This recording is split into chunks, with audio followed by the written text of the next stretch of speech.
This is Max Access, where Mackenzie Barwell takes you closer to members of Forge FC off the pitch on the Forge Audio Network.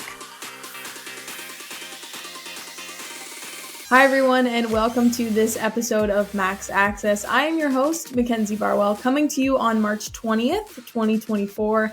The gap is closing between now and April 13th, aka Forge FC's home opener against Cavalry FC.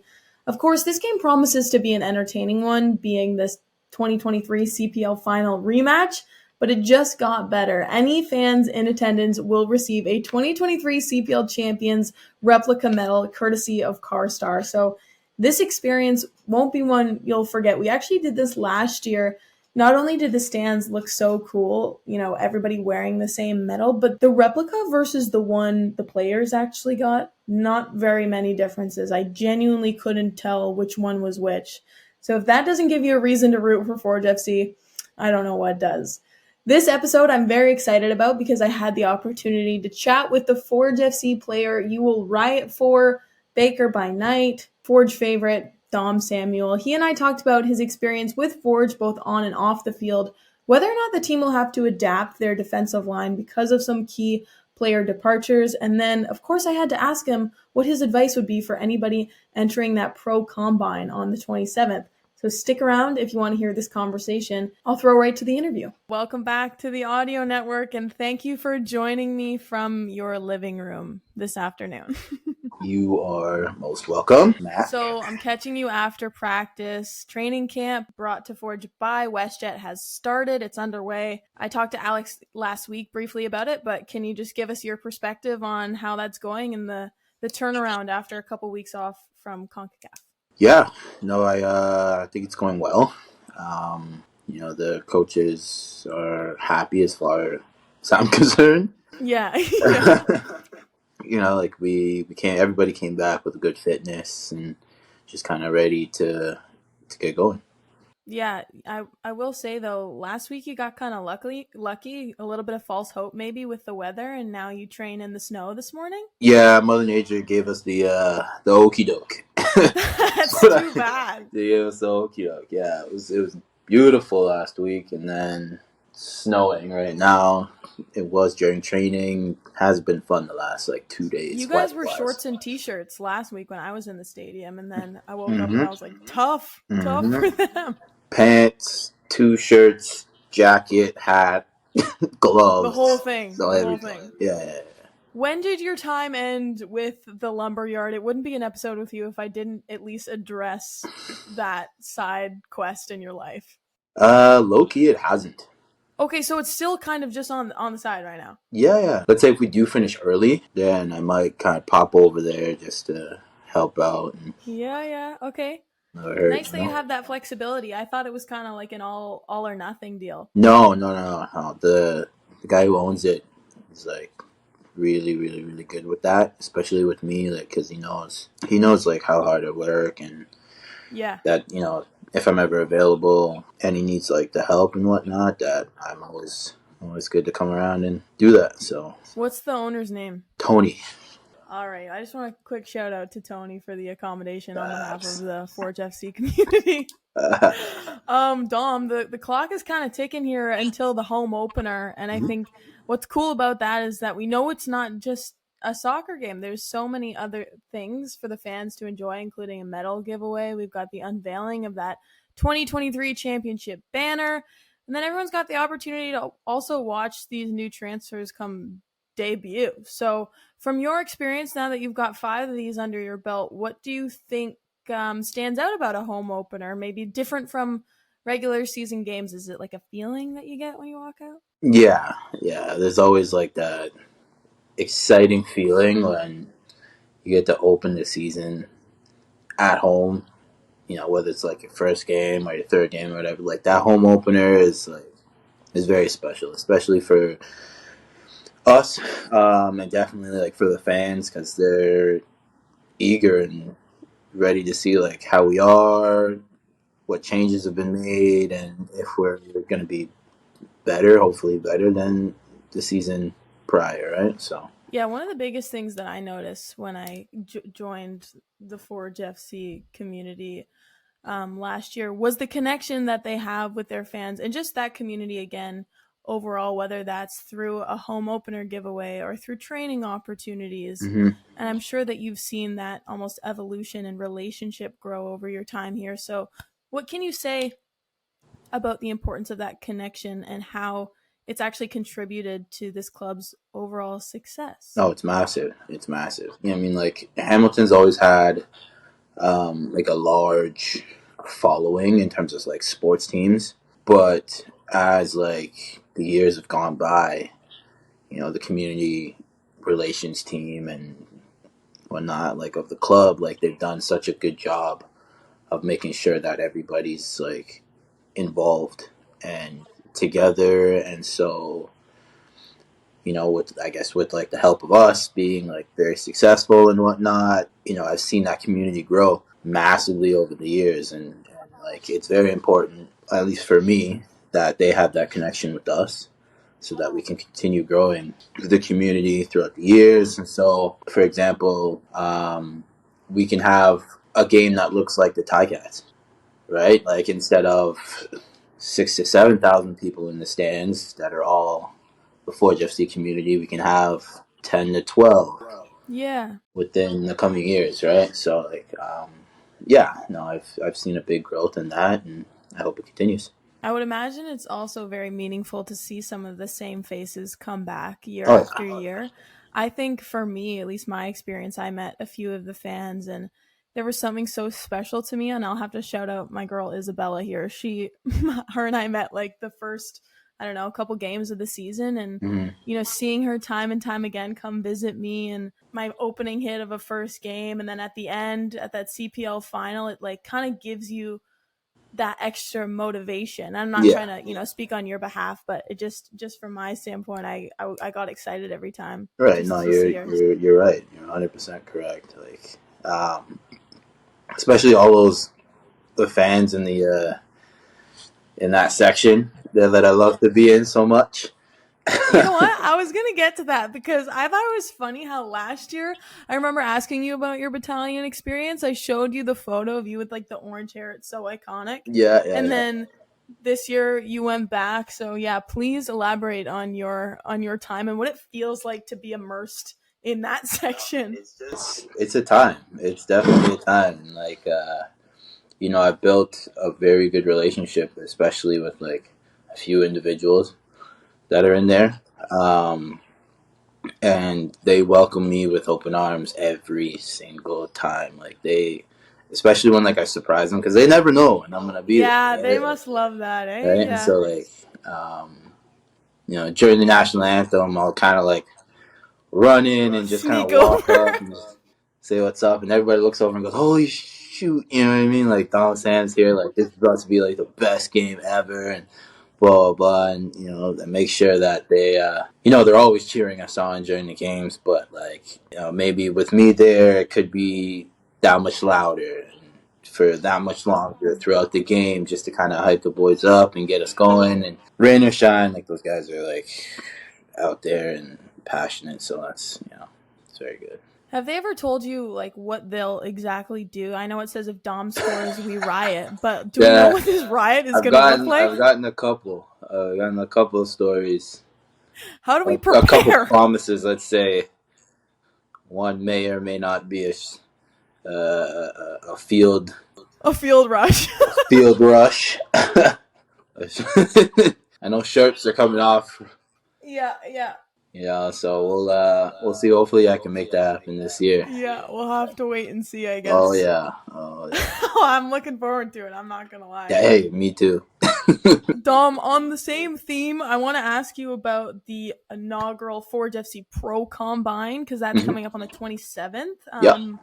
It's the first one in the league. Players have an opportunity to showcase, everything that they bring to a soccer pitch in front of not just Forge FC coaches, but also NCAA, U Sports, like this, an entire variety, League One as well. So I would imagine if you had that opportunity, maybe at the university level, you'd be right on it. But what do you think? Can you speak to the importance of that with growing soccer, not even just within the CPL, but also at the grassroots level? Yeah, no, I think it's definitely important to have these opportunities to showcase your ability, right? Especially in front of, a professional club in your city, let's say, or, if you're from the Toronto area and you want the opportunity to go to the next level, the club is actually putting something on that gives you that opportunity. I know that it helped me, something like that with like Sigma FC, my club back in the day. Like they always put on a showcase every winter that is somewhat like the same thing. They invite different teams, and like our team and whatever. Like we play a certain amount of games. College coaches, scouts, whomever, they show up, and you get to showcase your stuff. And actually, that's how I got recruited to go to my school at Southern New Hampshire University, right? Oh, is that right? Yeah. So, and several others from Sigma, like that's kind of how they got their chance to go to universities and stuff. So I think it's a big thing. I think it's so cool too that you don't have to come into this expecting that necessarily you'll get to the CPL or maybe the highest professional level. Like I think it's awesome that there are coaches from different kind of pathways, and there are still opportunities. That's why I just want to reiterate that to anybody listening who feels like maybe on the fence about it. If you still think you have something, it's not a one lane thing. Right, yeah. And like stuff like that takes time. You know what I mean? Like you can come in and say like I can speak on like my behalf. Like I went into that showcase like thinking like, oh, I'm just gonna go pro.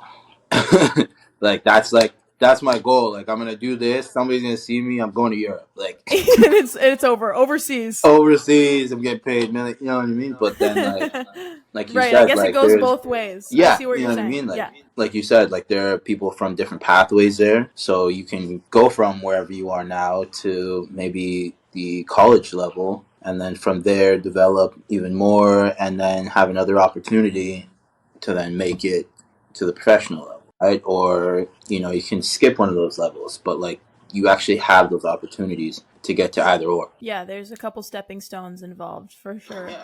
What else would you say? What is your wise advice after an entire professional soccer career for anyone who wants to stand out and leave a lasting impression? What's Bobby Smirniotis writing on his clipboard? What's he looking for?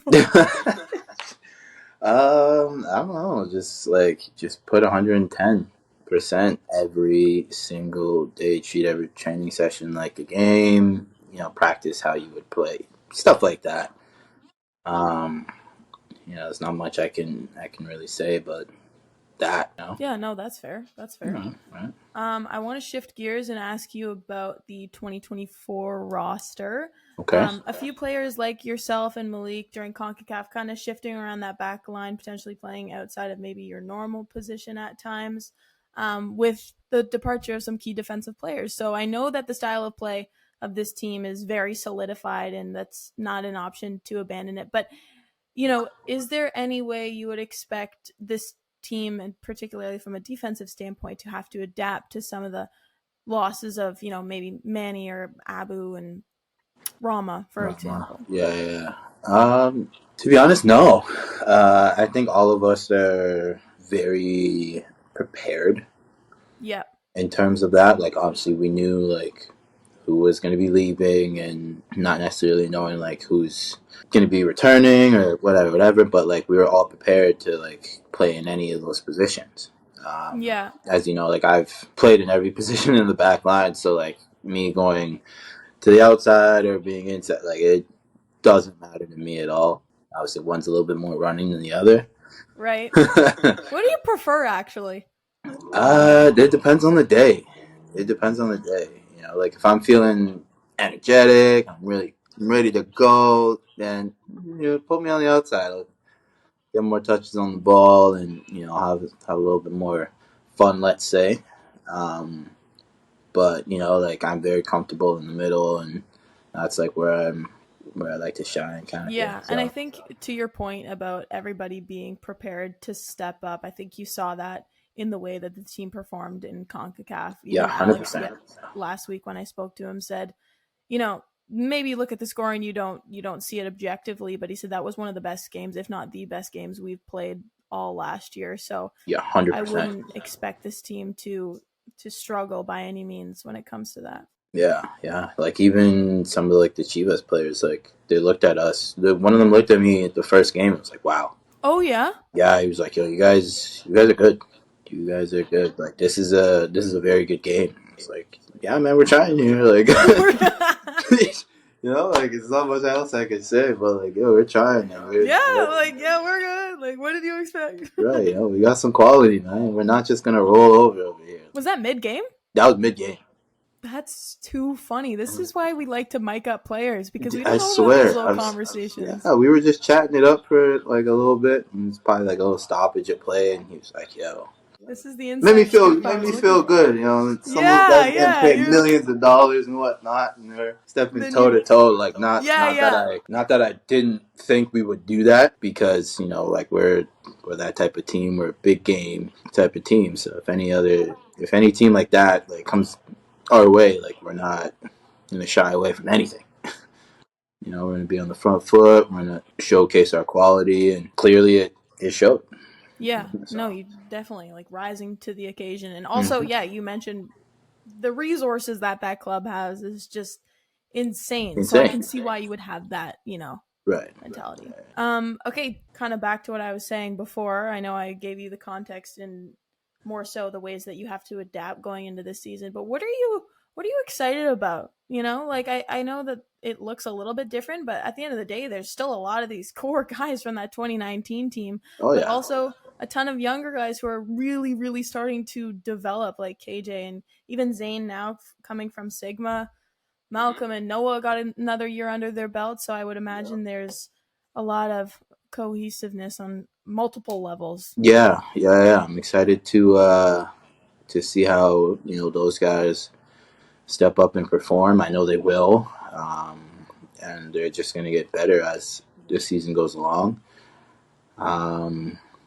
For the new guys that are coming in, hopefully it's an easy transition. We try to make it that way, so that like once they do get here, it doesn't take forever for them to kind of get integrated. Like they're just in there, everything's good. They can start the first game, and it's like nothing's changed.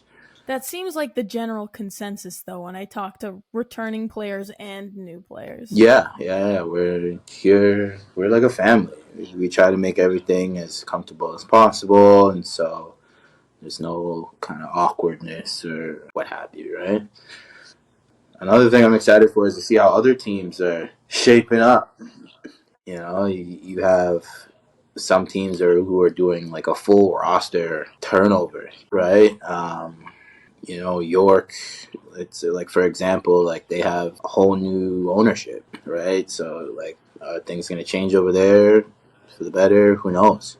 So I'm excited to see like kind of how different teams are getting their stuff together, because of course like we have a target on our back. We've always had that target on our back. People want to take that title from us. So yeah, and that's been a big conversation as well with some of your teammates, but also Coach Bobby, because he talks a lot about that pressure being a privilege, and how the rise to the top, I think, is the conversation that's commonly had about how hard that is. But then Bobby's always the one emphasizing the difficulty of staying there. And even Alex mentioned too, there is sometimes this false sense of entitlement when there is that target on your back. You just kind of enter these games thinking that you are the one to beat, which you are. Yeah. But how have you seen this team, maintain that drive and hunger to win after 4 championships now? It's just the standard that we've set from day one.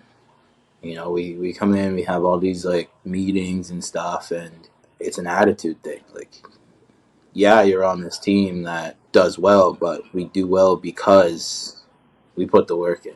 And you have to put the work in. If you don't, then like you shouldn't be here, right? So yeah, I think that's like why everybody has that drive and that mentality, because obviously like the feeling of winning is great, but like not everybody gets to be a champion. Yeah. Every year. And I think, yeah, you're right. That quality is kind of a given. Everybody on this team can play, but it's like the attitude and the behavior. That's the bar that's set, especially in the locker room, and I can just see it in the way that everybody interacts. Dom, thank you so much. That's everything I have for you. I really appreciate you taking the time after practice. I know you said it was a long one this morning, so Yeah. you are the best. Thank you as always. No problem. Anytime, Mac. A great conversation with Dom Samuel. As per usual, once again, thank you to him for taking the time. Some pretty good advice, too, for anybody entering that Pro Combine on the 27th.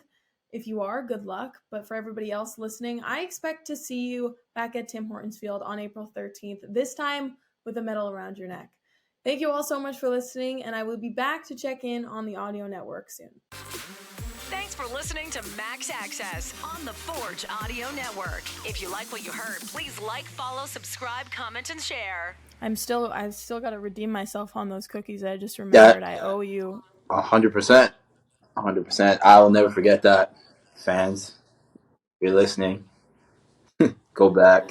Somebody needs to hold me accountable for giving Dom peanut. No, what were they? Cookies with peanuts in them. Yeah, it had like peanut butter. Dom's allergic to peanuts, by the way. Yeah.